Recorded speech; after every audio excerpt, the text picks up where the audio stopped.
Omicron virus को लेकर कई लोगों में तशवीश पाई जा रही है। आज हम इसी पर बात करेंगे। डॉक्टर वी श्रीनिवास साहब हमारे साथ मौजूद है जो जनरल मेडिसिन में महारत रखते हैं। आइए हम उनसे बात करते हैं। डॉक्टर साहब, पहला सवाल कि ओमिक्रॉन वायरस है क्या जी? ये ओमिक्रॉन वायरस जो है जो कोरोना का एक वेरिएंट है। जो नॉर्मल में अक्सर जो वायरस के रहते जो वायरस चेंज होती रहती, सो अल्फ़ा बीटा डेल्टा ऐसा ये ओमिक्रॉन बोल के ऐसा आगे भी और वेरिएंट्स आने का चांस रहता। मगर हम लोग सब लोग ये ध्यान रखना कि जितने भी वेरिएंट्स आने दो वो वायरस का तत्व से रहता। 1 साल 2 साल में जो वेरिएंट्स चेंज होती रहती, हर पैंडेमिक में 2 साल से 3 साल तक लगते। ऐसा वेरिएंट्स आके सो फाइनली में क्या होता, वो वायरस की शक्ति थोड़ा कम होना चालू करती और वो बीच में जो नॉर्मल इंसान की ताकत बढ़ती रहती, हमारी इम्यूनिटी बढ़ती, नेचुरल इम्यूनिटी बढ़ती। वो सबका एक जैसे दूसरी जगह को जो वायरस फैलती उसमें इम्यूनिटी बढ़ती रहती और उसमें फ़ायदा रहता कि वैक्सीन से भी फ़ायदा रहता। सो 2 साल के बाद में क्या होता, जब सबके जब मोर देन 70% जब सबको आती कोरोना वायरस इन्फेक्शन आती या इम्यूनिटी आती, फाइटिंग शक्ति इंसान में बढ़ती और वायरस का शक्ति ग्रेजुअली कम होती रहती। ऐसा ही हर पैंडेमिक का ख़त्म होने का एज है। सो जो वेरिएंट का जो नया वेरिएंट सारे ओमिक्रॉन, उससे आम आदमी या कोई भी डरने की बात नहीं है। साहब, ये जो वायरस है ओमिक्रॉन, इसे क्या वाकई डरने की ज़रूरत है हमें? सो ये बिल्कुल बात है। कोई भी वायरस जो पैंडेमिक आती, जो इनिशियली फर्स्ट ईयर 2 ईयर्स में जो हम लोग प्रिपेयर नहीं रहते, जो वायरस का इंसान को हमारे बॉडी को उसके बाद नहीं मालूम होती, सो तब डर थोड़ा रहता। मगर हम लोग ऑलरेडी अभी 2 साल तक आ चुके हैं, हमको पूरा अभी मालूम हो गया कि वायरस क्या है, वो किस तरह इंसान में असर होती, उसका डायग्नोसिस कैसा है, प्रिवेंशन कैसा है, कैसा एक से दूसरे आदमी को फैलती, उसका इलाज क्या है। अब तो 2 साल तक आ गए, अभी तो डरने की बात नहीं है। सो अभी ये जो नया वेरिएंट आ गया वो हम लोग अभी देख लूँगे। जो हमारे फ्रेंड्स हैं अभी साउथ अफ्रीका है, दूसरे कंट्रीज से हम लोग जो इन्फॉर्मेशन मिली है, हाईली इन्फेक्शियस है, माने एक इंसान से दूसरे इंसान को जल्दी फैलती, मगर सीवियरिटी कम है, माइल्ड सीवियरिटी है। मीन लास्ट टाइम जैसा अपन सेकंड वेव में देखे, जैसा इंसान को सडनली आ जा रहा था, 2-4 दिन में ऑक्सीजन की रिक्वायरमेंट बढ़ रही थी, आईसीयू में शरीक हो जा रहे थे, वेंटिलेटर पे भी जा रहे थे, जान का भी खतरा ज़्यादा रहती थी। तब हमारे को ये वायरस किस किस ऑर्गन्स पे असर पड़ रही थी, कैसा ये मोर्टालिटी होता था, आइडिया नहीं था। अभी हमारे को ज़्यादा नॉलेज आ गया है, कैसा प्रिवेंशन करना, कैसा डायग्नोसिस करना, कैसा ट्रीटमेंट करना। तो इसीलिए हम लोग अभी डरने की बात नहीं है, मगर जो प्रिकॉशंस हम लोग जो ले रहे थे 2 साल से, वो कंटिन्यू करने का है। और वैक्सीन भी जितना ज़्यादा हो सकते वैक्सीन को भी हम लोग फैलाने का है, जिससे हमारी शक्ति बढ़ती, वायरस को फाइट करने का शक्ति बढ़ती।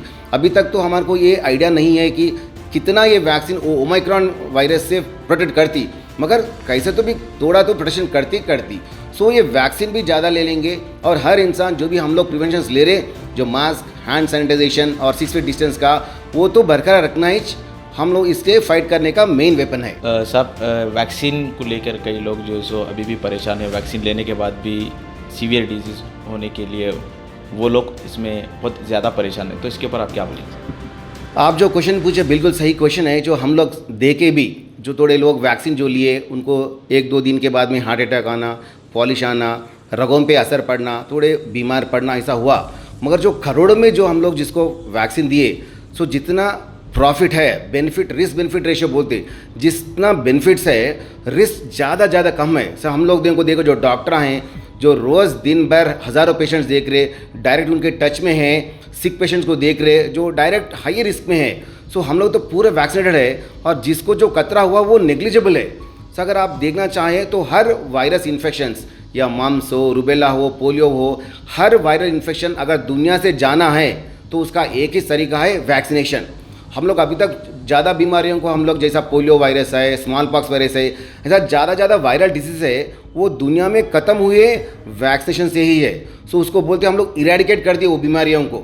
सो हम लोग इसमें लेके जो वैक्सीन का जो साइड इफेक्ट्स हो रहा, करोड़ों में जो 1 को 2 को हो रहा, उसको लेके नॉर्मल इंसान, जो नॉर्मल पब्लिक को डरने की बात नहीं है। जो तो अपन नॉर्मल एक्सीडेंट्स भी होते, जो नॉर्मल रोड पे जाता 1 का 2 को होता, मगर जितना फ़ायदा है वो नुकसान से हज़ारों लाखों गुना बढ़ के है। सो वैक्सीन के लेके कोई भी अफवाह नहीं है।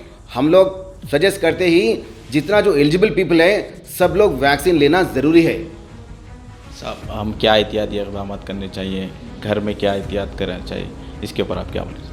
ये जो कोरोना का इन्फेक्शन है या ओमिक्रॉन का इन्फेक्शन है, पूरा एक है कि ज़्यादा बुजुर्ग लोगों में, डायबिटीज़ लोगों में, हम लोग ये अभी जितना हज़ारों पेशेंट्स में देखे, उसमें हम लोग ये देखे कि ज़्यादा ओबीज पेशेंट्स में, जो मोटापन पेशेंट्स में है, हार्ट डिजीज़ पेशेंट्स है, जो किडनी का डिजीज़ पेशेंट्स है और शुगर का पेशेंट्स है। मेन ये डायबिटीज़ जो बीमारी है, हम लोग देखें मैक्सिमम जो भी पेशेंट्स असर हो रहे, जो हॉस्पिटलाइज हो रहे, वो पूरे शुगर पेशेंट्स है, हाई शुगर पेशेंट्स है या ओबिसिटी पेशेंट्स है, बोलते मोटापन पेशेंट्स है। और जो शुगर पेशेंट्स में जो खास हमारे को ये इन्फेक्शन का सीवियरिटी दिख रहा, उन लोगों की जो ऑक्सीजन का रिक्वायरमेंट होना, जो आईसीयू में चले जाना या डेथ होना, उनमें है। जो नॉर्मल पीपल का जो नॉर्मल प्रिवेंटिव मेजर्स है, जो हैंड सैनिटाइजेशन है, मास्क पहनने का है, वो 6 फीट डिस्टेंस मेंटेन करने का है, साफ़ सुथराई करने का है, ये तो करना और नॉर्मल डाइट, अच्छा न्यूट्रिशंस डाइट लेना ज़रूरी है। हमारे जिस्म की मेंटली फिजिकली ताकत बढ़ाने की ज़रूरत है। और जो ओबेसिटी पेशेंट्स है, जो लाइफस्टाइल मॉडिफिकेशंस करके वेट को लॉस करे तो अच्छा है। और जो खास जो ये असर कर रहा है जो डायबिटिक पेशेंट्स में, सो हम लोग ये गुजारिश करते हैं कि पूरे के पूरे डायबिटिक पेशेंट हाँ, उन लोग उनके शुगर्स को कंट्रोल रखना ज़रूरी है। अगर जो हम लोग ये देखें जो शुगर पेशेंट है, एक के शुगर्स बढ़ के है, एक के शुगर्स नॉर्मल पे है, जो असर हो रहा है इन्फेक्शन का, जिसका शुगर ज़्यादा बढ़ के है, हाई शुगर्स है, उन लोगों में खतरा ज़्यादा है। सो इससे साफ साबित होता है कि अगर शुगर पेशेंट भी है, अगर उसका शुगर बीपी सब नॉर्मल कंट्रोल पे है, उसका रिस्क कम रहेगा। सो नॉर्मल प्रिवेंटिव मेजर्स तो हम लोग कंटिन्यू करने का है, और बीपी, शुगर, डायबिटीज़ इम्पॉर्टेंटली उसको कंट्रोल करने का है।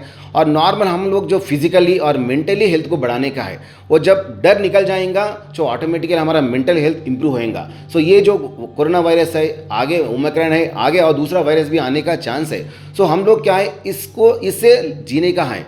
सो हम लोग इससे डरना और अफवाह की अपन नहीं मानना, हम लोग फिजिकली, मेंटली, स्पिरिचुअली हम लोग हेल्थ बढ़ाने का है, मेजर्स लेने का है और वैक्सीनेशन लेने का है। इससे हम लोग इससे अच्छा फाइट कर सकते हैं। सर आप क्या मानते हैं कि ये तीसरी लहर जो लोगों में पाया जा रहा है कि ये तीसरी लहर आने वाली है, तीसरी लहर, क्या आप इस चीज़ को मानते हैं? क्या अच्छा क्वेश्चन है। जो सब लोग हम लोग सोचे थे, जो हम लोग सेकंड वेव आया था, उसके तुरंत बाद 3-4 मंथ्स में हम लोग थर्ड वेव देखेंगे। हम लोग तो सोचे अक्टूबर नवंबर में आ जाएगा, जो लास्ट विंटर सीजन में है, मगर हम लोग किस्मत से हमारे पास नहीं देखे। अभी भी चल रहा अफवाह है कि थर्ड वेव आएगा, ज़्यादा बढ़ के आएगा ओमिक्रॉन वायरस से। हमारा जो नॉलेज से है, जो एक्सपीरियंस से है, जो अदर कंट्रीज से जो इन्फॉर्मेशन आ रहा, अब इससे साफ जाहिर होता है कि अगर वेव आ गए भी, थर्ड वेव आ गए तो भी इतना सेकंड वेव जितना तो नहीं रहेगा।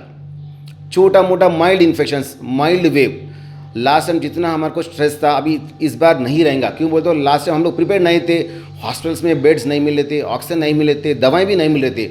मगर किस्मत से इस बार ऐसा चीज़ नहीं आएगा। पूरे हम लोग मेडिकल फैटर्निटी रेडी है, पैरामेडिकल फैटर्निटी रेडी है, हॉस्पिटल्स रेडी है, वर्किंग स्टाफ रेडी है, दवाएं भी रेडी है, और हमारे को नॉलेज भी अच्छा आ चुका है कि हम लोग कैसा फाइट करना। सो जो सेकेंड वेव में जितना खतरा हुआ उतना डर नहीं है। अगर थर्ड वेव भी आए तो हल्का माइल्ड वेव आ जाएगा और नॉर्मल लाइफ को डिस्टर्ब नहीं करेगा इस बार। साहब के जो मुख्तलिफ अमराज का शिकार रहते हैं, sugar, BP, thyroid, kidney disease, इनके बारे में आप क्या बोलना चाहेंगे? सो हम लोग ये देखें कि इस बार जो ये क्रॉनिक डिजीज़ पेशेंट्स है, diabetes patients, hypertensive patients, obesity patients, coronary artery disease patients, kidney की डिजीज़ पेशेंट्स, इन लोगों में जो क्या है, उनकी अंदरूनी शक्ति कम रहेंगी। सो वो इम्यूनिटी बोलते। सो इम्यूनिटी कम रहने से क्या होता, जो वायरस की शक्ति से उनका बॉडी फाइट नहीं कर सकता। सो उन लोग क्या जल्दी उनके जिस्म के ऑर्गन्स पे असर आना, लीवर, किडनी, लंग्स पे असर आना, क्लॉटिंग आ जाना, ऑक्सीजन की रिक्वायरमेंट बढ़ना, तो उन लोग आईसीयू में जाना, वो खतरा ज़्यादा है। मगर सो इससे हमारे को ये मालूम होता कि वो डरने की बात नहीं है।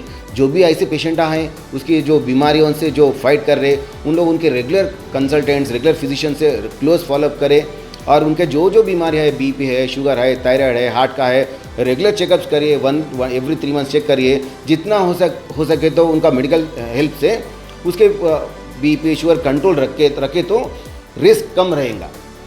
साहब आखिरी सवाल के इन तमाम बीमारियों को लेके आपका आखिरी मैसेज कि इन चीज़ों से वाकई घबराना चाहिए या फिर हमें एहतियात करने की ज़रूरत है? अभी घबराने की बात तो बिल्कुल नहीं है। प्रिकॉशंस लेने का है, सही मेजर्स लेने का है, सबको एजुकेट करने का है। हम लोग इससे डर के जीने का नहीं है, इसके साथ जीने का है। अगर उसके साथ जीने का है, जो ये पैंडेमिक जाती वो एपिडेमिक से एंडेमिक हो जाता। माने अभी जो normal influenza, corona, cold virus जो है, हर इंसान को हर 2-2 दिन को एक बार सर्दी जुकाम तो होती रहती। तो थोड़े दिन के बाद में जो ये पैंडेमिक खत्म होकर जो एंडेमिक होती, वो सर्दी जुकाम जैसा आती। सो नॉर्मल इंसान को सर्दी जुकाम आती, हमारे को मालूम भी नहीं होता कि उसको कोरोना आ गए, ओमिक्रॉन आ गए, हमारे को मालूम नहीं होता, उसका शक्ति कम हो जाती। तो हम लोग इसे जीने का है। सो घबराने की बात नहीं है, डरने का असल बात नहीं है, मगर प्रिकॉशंस जो ले रहे वो कंटिन्यू करने का है। और ये 6 महीना और 1 साल तक वो प्रिकॉशंस लेना, ज़्यादा से ज़्यादा लोगों को एजुकेट करना, उनके बीमारी के वास्ते एजुकेट करना, ये कैसा फैल रहा उसको एजुकेट करना, और वैक्सीनेशन करने के वास्ते एजुकेट करने के वास्ते। सो लोगों का एजुकेशन इंपॉर्टेंट है, डरने की बात नहीं है।